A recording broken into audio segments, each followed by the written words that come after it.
All right, thank you so much for staying with us. You saw that the breakdown of that judgment and the different reaction to that judgment. All right, let's talk more about that judgment.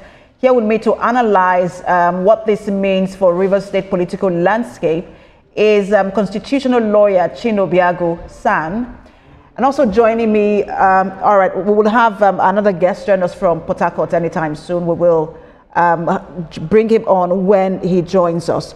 All right, let me start with you, Mr. Obiagwu. We've seen different, analysis of this particular judgment, but let me ask you what you make of the judgment coming from the Supreme Court. Well, thank you very much, Precious. Actually, I've not seen the full copy of the judgment, but from reports coming from the media and analysis right in the court premises by your correspondent. I personally think that the Supreme Court was right in sanitizing the unconstitutionality, and the rascality, with all due respect to all the players going on in Rivers State. I mean, it's an aberration that in a House of Assembly of 31 members, 4 persons will pass a law or resolution. The Constitution says it must be either a simple majority or 2/3 majority, depending on the context. So I think all along, that unconstitutional actions has been taking place in Rivers State.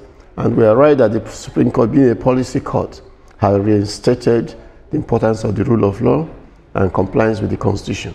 So I think the judgment is correct, very accurate.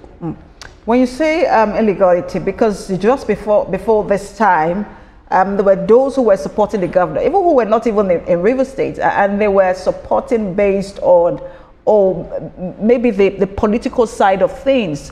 But does this put to rest even the politics of this matter? Yes, of course. You know that sometimes when people are fighting, the public tend to support the underdog. So a lot of people think that Governor Fubara was an underdog because his godfather is trying to impose himself on him. And that's why he got this, if you look, emotional support. But emotions and law are separate apart.